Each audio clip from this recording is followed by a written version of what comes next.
প্রেগনেন্সির রিপোর্ট হাতে নিয়ে চুপচাপ বসে আছি। দুই চোখের পানি যেন বন্যা হয়ে নেমেছে। সামনে থাকা লোকটির কোনো সাড়া শব্দ নেই। আমার কান্না যেন তার ভীষণ শান্তি। ডান হাতে ডিভোর্স লেটার, বাম হাতে প্রেগনেন্সির রিপোর্ট নিয়ে ফ্লোরে বসে আছি। সামনে থাকা লোকটি হলো আমার হাজব্যান্ড। ও আমার কাছ থেকে প্রেগনেন্সির রিপোর্ট কেড়ে নিয়ে পড়তে লাগলো। 2 মাস চলছে। শুনেছি স্ত্রী প্রেগনেন্ট থাকলে ডিভোর্স হয় না। সমস্যা নেই, যেদিন বাচ্চাটা দুনিয়াতে আসবে সেদিন তোমার কাছ থেকে মুক্তি নেব। আপাতত পেপারটি রেখে দাও, আর একদম আমাকে বিরক্ত করবে না। তোমাকে কতবার বলেছি আমি বিবাহিত, তবুও কেন বিরক্ত করছো আবির? ভাবলেশীনভাবে উত্তর দিল আবির। তোমাকে ভালোবাসি, সেই জন্যই তো বিরক্ত করছি। আগে তো তুমিই আমায় বিরক্ত করতে, সব সময় বলতে বিয়ে নাকি আমাকেই করবে। তাহলে এখন কেন দূরে সরে যাচ্ছ? দোষটা তোমারই ছিল। অতীত নিয়ে আমি আর ভাবতে চাই না। লোকে বলে মহান আল্লাহ তাআলা যা করেন ভালোর জন্যই করেন। সেদিন তুমি যদি আমায় ফিরিয়ে না দিতে, তাহলে নীলাদ্রির মতো কাউকে আমি পেতাম না। ওর মতো একজন হাজবেন্ড পেয়ে সত্যিই আমি খুব ভাগ্যবতী। মুখের কোণায় এক চিলতে হাসি দিয়ে বলল রিয়া। কিছুক্ষণ হাসিটার দিকে তাকিয়ে থেকে আকাশ পানে তাকালো আবির।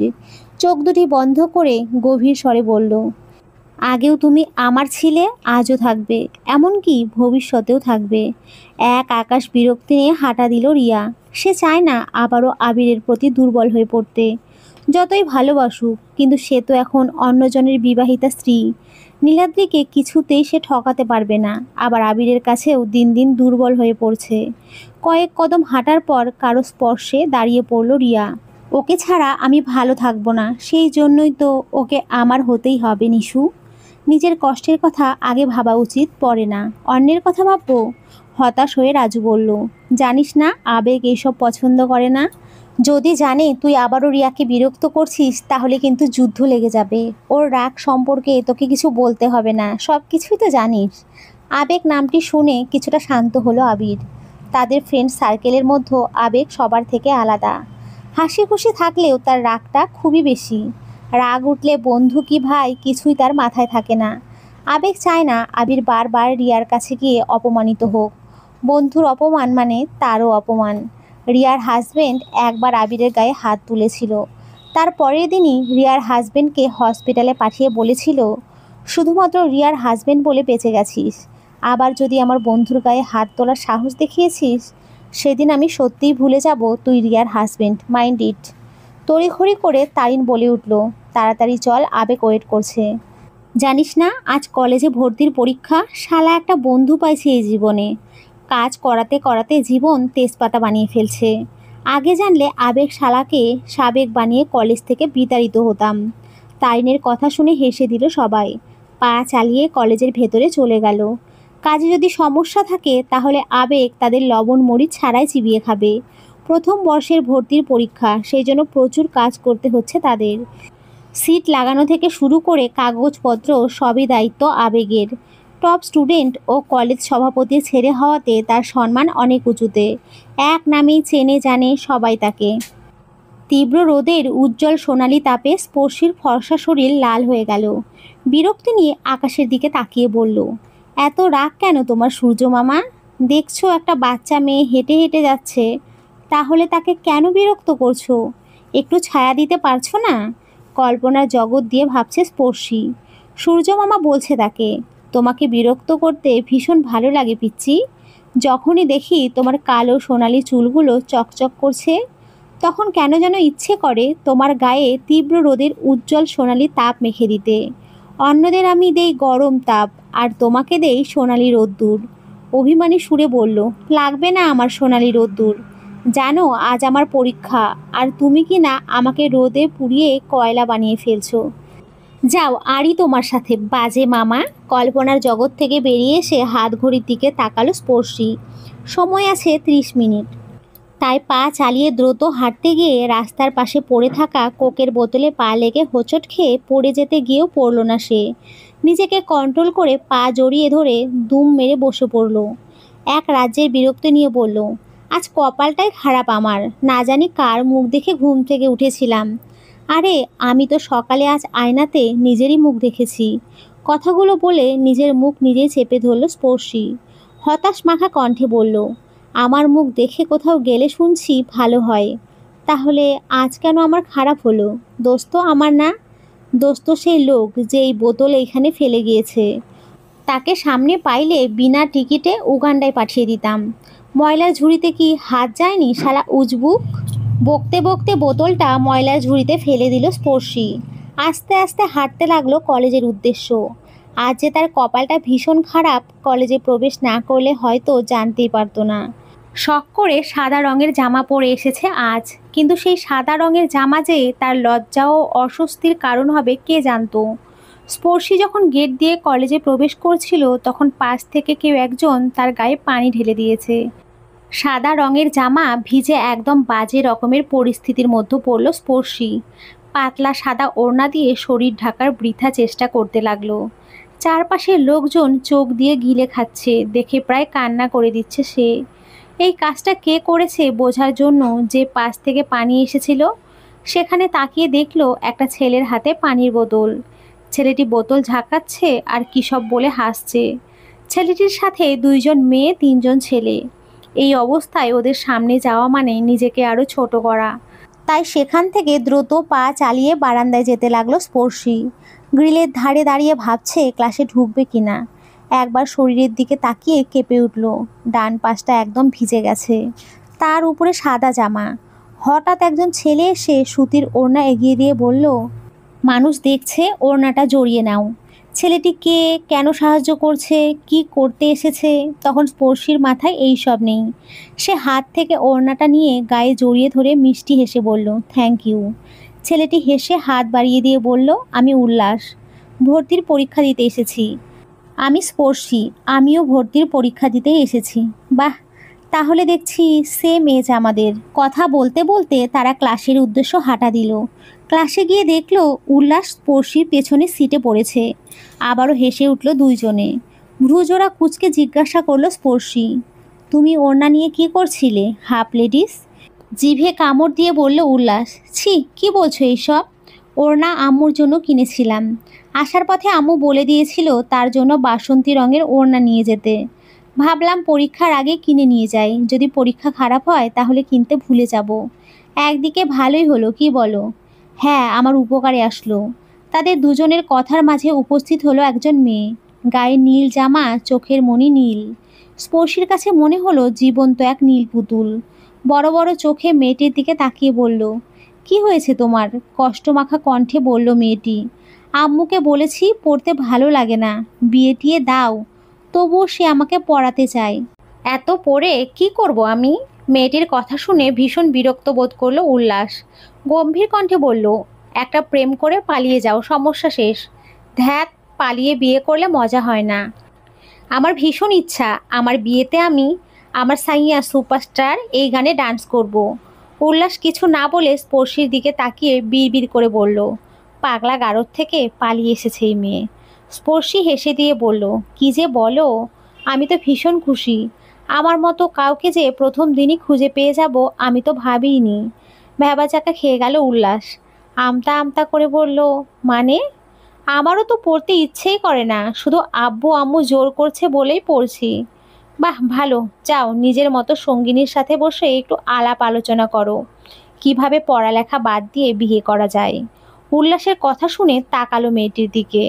মেয়েটি হাতের নখ কামড়ে এদিক ওদিক তাকাচ্ছে। স্পর্শী বলল, কি হলো তোমার?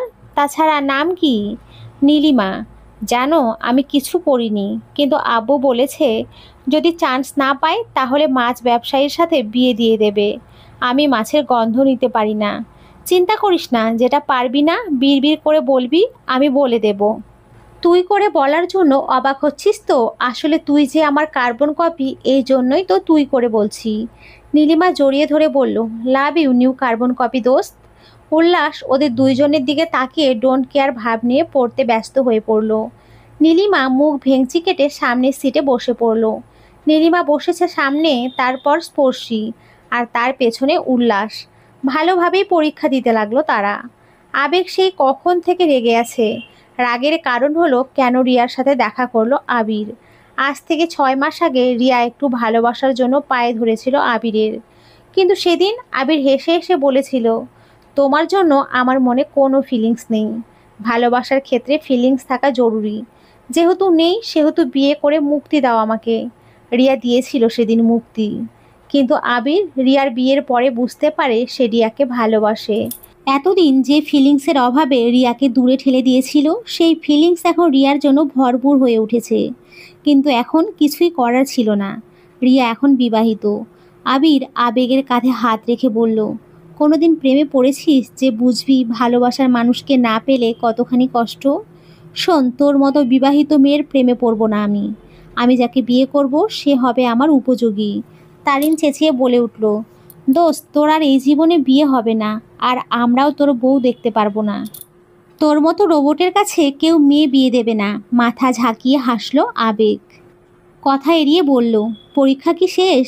নিশিতা বলল, প্রায় শেষের পথে। পোলাপান সব বেরিয়ে পড়ছে পরীক্ষা দিয়ে। পোলাপান শব্দটি শুনে সবাই হেসে দিল। উল্লাস আর স্পর্শী পরীক্ষা শেষ করে ক্লাস থেকে একসাথে বের হলো। এই কয়েক ঘন্টায় ওরা তুমি থেকে তুইয়ে পরিণত হলো। স্পর্শী বুঝলো উল্লাস ভালো একজন ছাত্র। পড়ালেখা ছাড়া মাথায় তার কিছুই নেই। দুইজন কিছুক্ষণ হাঁটার পর তাদের সাথে যোগ হলো নীলিমা। নীলিমাকে দেখে একরাশ বিরক্তি প্রকাশ করলো উল্লাস। মনে মনে বলল, এসে গেছে নীল চোখা। দেখলেই তো ভূত ভূত মনে হয়। আমি এখন একলা থাকলে অজ্ঞান হয়ে পড়ে যেতাম। স্পর্শী আর নীলিমা কথা বলছে, উল্লাস শুধু শুনছে। হঠাৎ স্পর্শীর চোখ মাঠের এক কোনায় দাঁড়িয়ে থাকা কিছু ছেলে মেয়ের উপরে পড়ে। সাথে সাথে রাগ যেন তার আকাশ ছোঁয়া ধারণ করে। হাতের ফাইল উল্লাসের হাতে দিয়ে নীলিমার পানির বোতলটা কেড়ে নিয়ে জোরে হাঁটতে থাকে। ওইখানে পৌঁছে যে ছেলের হাতে পানির বোতল দেখেছিল তার গায়ে পানি ঢালতে লাগলো। আচমকা আবেগের গায়ে পানি আসাতে সে রাগী দৃষ্টিতে তাকালো স্পর্শীর উপরে। এক রাজ্যের বিরক্তি ও রাগ নিয়ে কটমট করে বলল, এই মেয়ে, সমস্যা কি? পানি ঢাললে কেন? সকালে আপনি আমাকে ভিজিয়েছেন, এখন আমি ভিজিয়ে দিলাম। শোধবোধ হয়ে গেছে। সাহস তো দেখছি খুব বেশি। জানো আমি কে? কেন, আপনি জানেন না আপনি কে? দাঁড়ান, মাইকিং করে বলছি আপনি কে। উল্লাস আগে থেকেই চিনত আবেগকে। ভয়ে ভয়ে ঢোক গিলে স্পর্শীর হাত টেনে বলতে লাগলো, পানিতে থেকে কুমিরের সাথে লাগতে এসেছিস? জানি শুনি কে? উনি চাইলে এক্ষুনি তোকে কলেজ থেকে বের করে দেবে। ডোন্ট কেয়ার ভাব নিয়ে বলল স্পর্শী। ওকে, বের করে দিক। আমি অন্য কলেজে গিয়ে ভর্তি হব, তবুও ভয় পাবো না। উল্লাস স্পর্শীর কথা শুনে তাকালো আবেগের মুখের দিকে। সে যে রেগে আগুন হয়েছে ভালোই বোঝা যাচ্ছে। নীলিমা স্পর্শীর কানে বিড়বিড় করে বলল, চলে আয় তো, না হলে খুন হয়ে যাবি। স্পর্শী তাকালো আবেগের চোখের দিকে। এবার সত্যিই সে ভীষণ ভয় পেয়ে গেল। কখনো এমন রাগী চোখ সে দেখেনি। তবুও সাহস জুগিয়ে বলল, ওকে যান, আজকের জন্য ক্ষমা করে দিলাম। অন্য কোনো দিন যদি দেখি আমার গায়ে পানি ঢেলেছেন তাহলে আপনাকে উচিত শিক্ষা দেব। সেদিনের মতো ভালোভাবেই বাসায় ফেরে স্পর্শী। আবেগ যে তাকে কিছু বলেনি সেই বিষয়ে ভীষণ চিন্তিত সে। নীলিমাও উল্লাসের মুখ থেকে শুনেছিল ছেলেটি ভীষণ জেদি। কেউ যদি তাকে কিছু বলে তাহলে তাকে খুন করলেও তার হাত কাঁপে না। কিন্তু তাকে কেন কিছু বলেনি সেই চিন্তায় রাতের ঘুম হারাম হয়ে গেল তার। চলে গেল অনেকগুলো দিন। রেজাল্টের দিন চলে আসলো। ভাগ্য ভালো থাকায় উল্লাস, নীলিমা এবং স্পর্শী একই বিভাগে চান্স পেয়েছে। ভর্তির পর কলেজে প্রথম দিন খুব সুন্দর করে সেজে গেল স্পর্শী। এত বড় কলেজে চান্স পাওয়া যে সে কথা নয়, তবুও সে চান্স পেয়েছে। যাকে বলে আকাশের চাঁদ হাতে পাওয়া। হেঁটে হেঁটে যখন যাচ্ছিল তখনই চারজন ছেলে তার পথ আটকালো। চারজন ছেলে আর কেউ নয়, তারা হলো আবেগ, আবির, রাজু, মাহিম। ভয়ে ভয়ে সালাম দিল স্পর্শী। আসসালামু আলাইকুম ভাইয়ারা, কেমন আছেন? রাজু তখন এক পলক পা থেকে মাথা পর্যন্ত চোখ বুলিয়েই দুষ্টু হাসি দিয়ে বলল, সেদিনের বাঘিনী আজ বিড়ালনি হয়ে গেল। আমি ভাবছিলাম আজ সে বাঘিনীর চেয়েও কিছু হবে। স্পর্শী বুঝলো এইবার তাকে ক্ষমা চাইতে হবে, কারণ এদের সাথে লাগলে কপাল তার নিজেরই পুড়বে। তাই ইনোসেন্ট মার্কা মুখ করে বলল, সরি সেদিনের ব্যবহারের জন্য। প্লিজ ক্ষমা করে দিন। ছোট বোন হিসেবে তো এইটুকু ভুল করতেই পারি, তাই না? আবির কিচ্ছু বলল না। আবিরকে ইশারা করার সাথে সাথেই আবির সেখান থেকে চলে গেল। রাজু আর মাহিম তখন ডেভিল হাসি দিয়ে বলল, মামা, মেয়েটা কিন্তু হেব্বি জোশ। আবেগ তখন বলল, আজ এই জোশ মেয়েকেই আমি জুস বানিয়ে ফেলবো। সাহস কত, সেদিন পুরো কলেজের সামনে আমার শাসিয়ে গিয়েছিল। এতদিন কিচ্ছু বলিনি, এর মানে এই না আমি ভুলে গেছি। আজ থেকে শাস্তি হবে ওর। কলেজে আসলে শাস্তি, না আসলেও শাস্তি, হাঁটতে গেলেও শাস্তি। আজকের পর থেকে এই মেয়ের কপালে সুখ বলে আর কিছুই থাকবে না। প্রতিদিন কাঁদতে হবে ওকে। এরই মধ্যে আগমন ঘটে আবিরের। শীষ বাজিয়ে চিল্লিয়ে বলল, মাম্মা, রেডি। স্পর্শী তাকিয়ে দেখল এক বালতি ময়লা পানি নিয়ে দাঁড়িয়ে আছে আবির। ময়লা পানি দেখে গা গুলিয়ে গেল তার। কাদো কাদো গলায় তাকালো আবেগের দিকে। কান্না মিশ্রিত কণ্ঠে বলল, ক্ষমা চাচ্ছি তো, প্লিজ এমন করবেন না। কে শোনে কার কথা। আবেগ ময়লা পানির বালতি উঠিয়ে ঢেলে দিল স্পর্শীর গায়ে। রাজু, মাহিম ওরা তো হাসতে হাসতে মাটিতে গড়াগড়ি খাচ্ছে। স্পর্শী তখন রাগী চোখে আবেগের দিকে তাকিয়ে রাগ কন্ট্রোল করতে না পেরে সজোরে থাপ্পড় বসালো আবেগের গালে। আবেগ এবার রেগে গিয়ে স্পর্শীর হাত জোড়া চেপে ধরে দাঁতে দাঁত চেপে বলল, তোর সাহস তো দেখছি কম না। কলেজে পা ফেলতে না ফেলতেই আমাকে বারবার অপমান করছিস। ময়লার গন্ধে স্পর্শী এবার নিজের অজান্তেই বমি করে দিল আবেগের গায়ে। আবেগ এবার খুব রেগে গিয়ে থাপ্পড় বসাতে যাবে, তখনই স্পর্শী জ্ঞান হারিয়ে আবেগের গায়ে পড়ে গেল।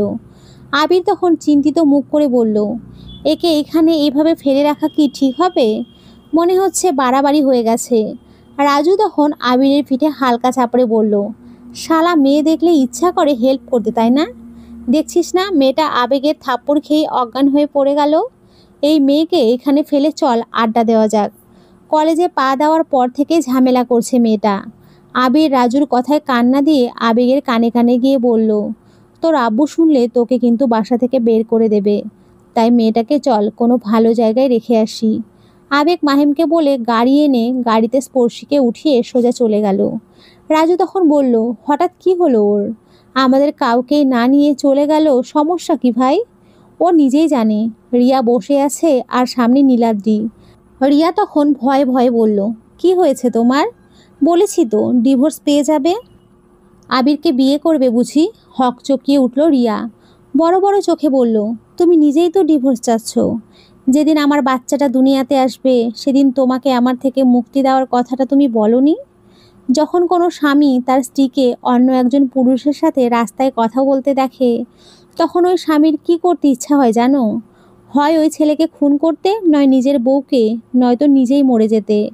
প্রতিদিন তার সাথে কথা বলো, রাস্তায় মিট করো, এইসব কোনো স্বামী সহ্য করবে না। নীলাদ্রি শান্ত ভঙ্গিতে কথাগুলো বলা সত্ত্বেও সে ভিতরে ভিতরে কান্না করছে। রিয়াকে সে ভীষণ ভালোবাসে, তবে জানে রিয়া আবিরকে ভালোবাসে। রিয়ার পেটে তার 2 মাসের অনাগত সন্তান। শখ করে কেউ তার সন্তানের মাকে ডিভোর্স দিতে চায় না। নীলাদ্রিও চায় না ডিভোর্স দিতে। সে চায় রিয়া এবং তাদের সন্তান তার সাথেই থাকুক। কিন্তু আবির তাদের মাঝে এসে বাধা দিয়ে দাঁড়িয়েছে। রিয়া চুপচাপ বসে আছে। আবিরকে ভালোবাসলেও তার সন্তানের বাবাকে সে ছেড়ে যেতে পারবে না। এর ফলে যদি তাকে হাজার কষ্ট সহ্য করতে হয় তাহলে করবে। এক সময় দেখা যাবে একসাথে থাকতে থাকতে নীলাদ্রিকে সে ভালোবেসে ফেলবে।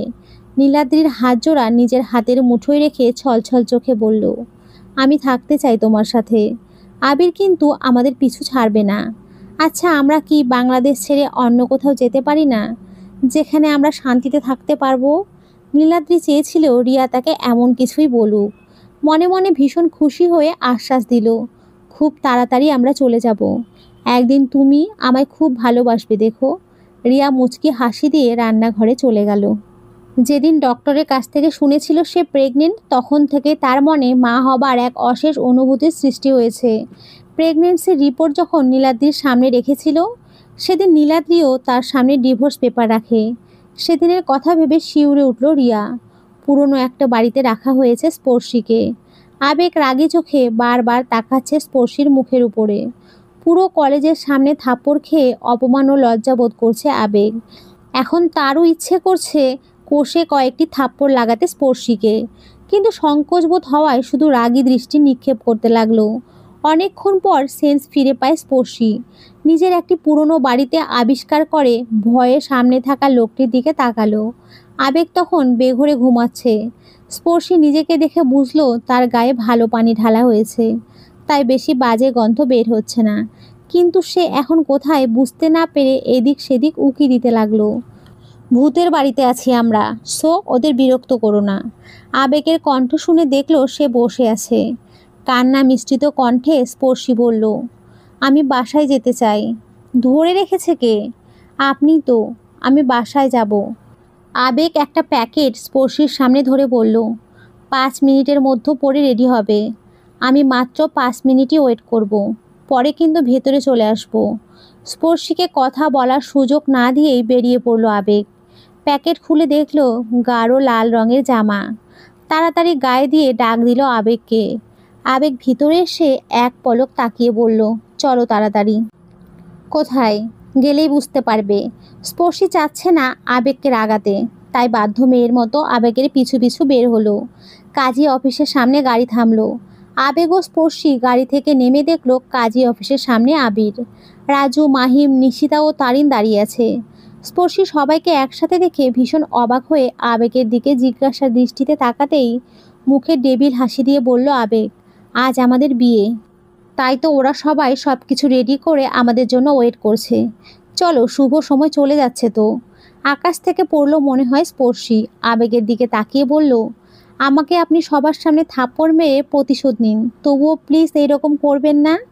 আমাকে অপমান করার শাস্তি হলো আমাকে বিয়ে করা। আজকের পর তুমি বুঝবে এই আবেগ কি। স্পর্শীর হাত টানতে টানতে নিয়ে গেল কাজী অফিসের ভেতরে। স্পর্শীর চোখে পানি বৃষ্টি হয়ে ঝরতে লাগলো, কিন্তু এতে আবেগের কোনো ভ্রুক্ষেপ নেই। তাকে দেখে মনে হচ্ছে বিয়েটা তার ভালোবাসার মানুষের সাথে হচ্ছে। কবুল বলার জন্য বারবার তাগাদা দেওয়া হচ্ছে, কিন্তু স্পর্শী বলছে না। আবেগ রাগী কণ্ঠে বলল, ভালোই ভালোই বলবে নাকি এমন কিছু করব যার ফল তোমাকে ভুগতে হবে? ভয় পেয়ে বলে ফেলল কবুল। সিগনেচার দেবার সময় স্পর্শীর হাত কাঁপাকাঁপি শুরু করে দিল। কিছুতেই সে নাম লিখতে পারছে না। আবেগ তখন স্পর্শীর হাত ধরে নিজেই লেখা শুরু করলো। বিয়েটা হয়ে গেল তাদের। স্পর্শীর বিরুদ্ধে গিয়ে বিয়েটা করলো আবেগ। বিয়ের পর আবেগের বন্ধুরা পার্টি দিল। রাত 3টা পর্যন্ত পার্টি চললো। এদিকে স্পর্শীর চিন্তা করতে করতে মাথা ধরেছে তার আব্বু আম্মু হয়তো পাগল হয়ে যাচ্ছেন তার চিন্তায়। কি বলবে সে বাড়িতে? কোথায় ছিল? কি হয়েছে তার সাথে? এত রাত পর্যন্ত কেন বাড়ির বাহিরে? এইসবের উত্তর ভাবতে গিয়ে শিউরে উঠল বারবার। এক প্রকার সহ্য করতে না পেরে চিৎকার করে কাঁদতে শুরু করে সে। তার চিৎকারে পার্টির সেই আমেজ নিমিষেই ধামাচাপা হয়ে গেল। তারিন এসে স্পর্শীর মাথায় হাত রাখতেই স্পর্শী তখন তারিনের দিকে তাকিয়ে তারিনকে জড়িয়ে ধরে হাউমাউ করে কাঁদতে লাগলো। আমার আব্বু আম্মু আমাকে আজ মেরেই ফেলবে। কিভাবে মুখ দেখাবো ওনাদের? কী বা বলবো আমি? নিশিতা এসে বলল, তোমার কিছুই করতে হবে না, যা করার আবেগ নিজেই করবে। তাছাড়া সব কিছু আগে থেকে ঠিক করে রেখেছে। স্পর্শী অবাক হয়ে বলল, মানে? আবেগ কোকের বোতল হাতে নিয়ে বলল, সকাল হোক বুঝতে পারবে। স্পর্শীর বাসার সামনে এসে দাঁড়ালো গাড়ি। আবেগ নেমে স্পর্শীকে বলল নামার জন্য। স্পর্শী আজ নিজের বাসায় যেতেই বড্ড ভয় করছে তার। তবুও ভয়ে ভয়ে বাসার ভেতরে যেতেই সে চমকে উঠল। আজ তাদের বাড়িটা খুব সুন্দর করে সাজানো হয়েছে। স্পর্শী অবাক হয়ে আবেগকে জিজ্ঞাসা করলো, ভাইয়া, আমাদের বাসা মনে হয় এইটা না? কজ এখন আমার পরিবার আমার জন্য কান্না করা উচিত, কিন্তু এইখানে তো মনে হচ্ছে অনুষ্ঠান হবে। এইটা আমার বাসা কিছুতেই হতে পারে না। আবেগ হেসে দিয়ে বলল, বিয়ের পর মনে হয় তোমার মাথা খারাপ হয়ে গেছে। নিজের বাসা পর্যন্ত চিনতে পারছো না? স্পর্শী এদিক ওদিক তাকিয়ে ভাবতে লাগলো, হচ্ছেটা কি? বাসা তো তাদের, তাহলে এইভাবে সাজানো হলো কেন? সব কিছু জানার জন্য নিজের রুমের দিকে পা বাড়ালো সে। রুমে ঢুকেই মাকে দেখতে পেয়ে সন্দিহান নজরে বলে উঠল, আম্মু, এইসব কি হচ্ছে? তোমার বিয়ে আজ। তুমি তো চাইতেই পড়ালেখা বাদ দিয়ে বিয়ে করে সংসার করতে। সেই জন্যই আজ তোমাকে বিয়ে দিয়ে দেওয়া হচ্ছে। পাত্রকে চিনলাম না, জানলাম না, আর তোমরা বিয়ে দিয়ে দিচ্ছ? মানি না এই বিয়ে। ন্যাকা, নিজে নিজে প্রেম করবে, এখন বলছে সে নাকি পাত্রকে চেনে না, জানে না। ভাগ্যিস আবেগে সব কিছু বলেছে। যদি কিছু না বলতো তাহলে তো তোর চিন্তায় আমরা এতক্ষণে মরেই যেতাম। কি বলেছেন উনি? তুই আর আবেগ একজন আরেকজনকে ভালোবাসিস। তোরা তো গতকাল পালিয়ে যাবার সিদ্ধান্ত নিয়েছিলি। এই জন্যই তো সম্মান থাকতে থাকতে বিয়েটা দিয়ে দিচ্ছি। তাছাড়া ছেলেটা ভীষণ ভালো, ছেলের পরিবারও খুব ভালো। খাটের উপরে শাড়ি রেখে চলে গেলেন স্পর্শীর মা। স্পর্শী বসে বসে ভাবছে এইসবের পিছনে যে দায়ী সে হলো আবেগ। আজগুবি মিথ্যে কথাগুলো সে ছাড়া আর কেউ ছড়াবে না। হঠাৎ ফোন বেজে ওঠায় রিসিভ করতেই ওপাশ থেকে আবেগ বলে উঠল, সারপ্রাইজটা কেমন লাগছে তোমার? আসলে প্ল্যানটা আমারই ছিল। এত চিন্তা না করে যাও, গায়ে হলুদ হবে একটু পর। ইসলামে বলা হয়েছে পরিবারের অনুমতি ছাড়া বিয়ে হয় না। সেই জন্যই চাচ্ছি পরিবারের অনুমতি নিয়ে বিয়ে করব। যাও, রেডি হয়ে নিজের বিয়েতে আনন্দ উল্লাস করো। একদমে কথাগুলো বলে ফোন কেটে দিল আবেগ। স্পর্শী বুঝতে পারছে না আবেগের মনে কি চলছে। প্রতিশোধ নেওয়ার জন্য কি ঘটা করে বিয়ে করার দরকার? মিথ্যা সম্পর্কে জড়িয়ে তাদের বিয়েটা হচ্ছে, কিন্তু এইটা কি ঠিক? চিন্তা করতে করতে শাড়ি পরে রেডি হয়ে চলে গেল হলুদে। শরীর বড্ড ক্লান্ত স্পর্শীর, চোখটা যখনই লেগে আসবে তারই মাঝে আবেগের ফোন। বিরক্তি নিয়ে ফোনটা ধরতেই ওপাশ থেকে আবেগ বলে উঠল, ঘুমিয়ে পড়েছ নাকি আমার সোনালি রোদ্দুর? সোনালি রোদ্দুর কে? তুমি? আমি? অবাক হলো স্পর্শী। মনে মনে ভাবছে পাগল টাগল হয়ে গেল নাকি, মদ গাঁজা খেয়ে হয়তো ফোন দিয়েছে। তাই মুখ কুঁচকে বলল, মদ খেয়েছেন? তোমাকে খেয়েছি। ফাজিল মেয়ে কোথাকার, রোমান্সের মাঝে ভুল কথার এন্ট্রি প্রবেশ করিয়ে মনটাই খারাপ করে দিল। রাখছি, বাই। রাগে ফোনটা কেটে দিল আবেগ। স্পর্শী ভাবছে কি এমন বলল যার জন্য এত রাগ। কাল অবধি তো দেখতেও পারতো না তাকে। পরের দিন ধুমধামে বিয়েটা হয়ে গেল আবেগ আর স্পর্শীর। বাসর রাতে আবেগের রুমে বসে আছে স্পর্শী।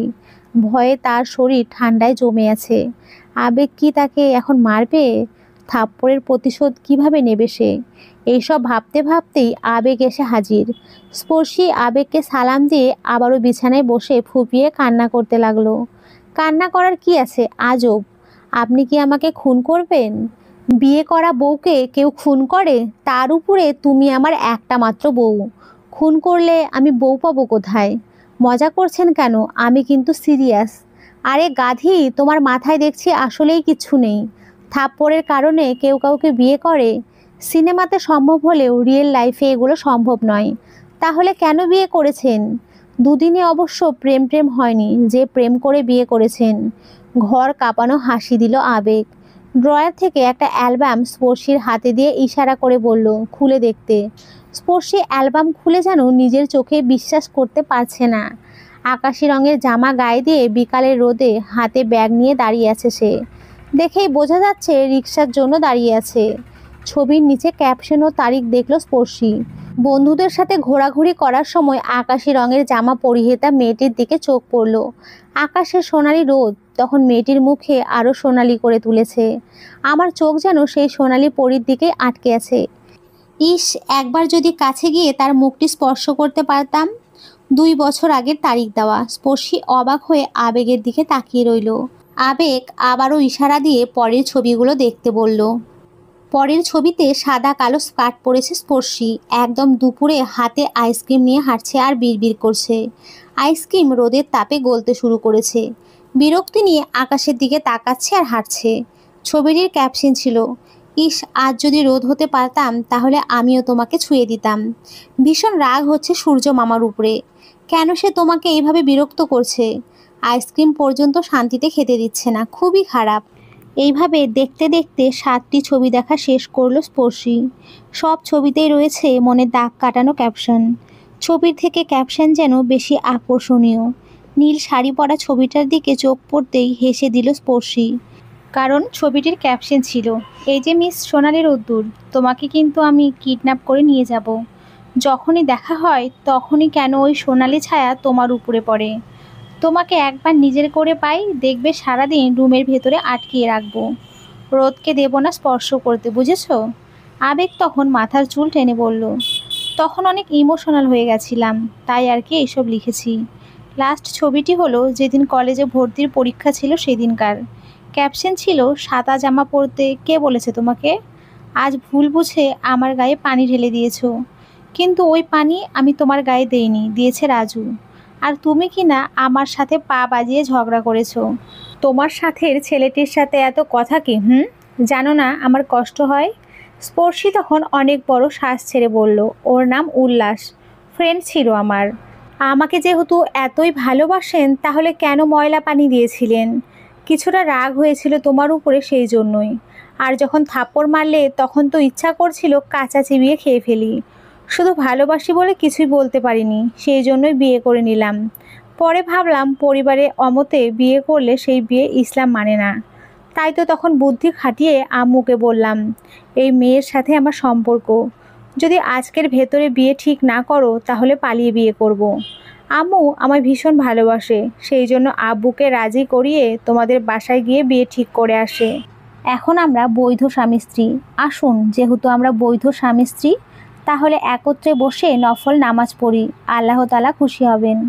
দুইজন একত্রে নামাজে বসলো। আজ আবেগের এতদিনের মনের ভেতরে লুকিয়ে থাকা ভালোবাসা বৈধ সম্পর্কে আবদ্ধ হলো। তো বন্ধুরা, তোমরা সকলে খুব ভালো থেকো। সকলকে অসংখ্য ধন্যবাদ। নমস্কার বন্ধুরা।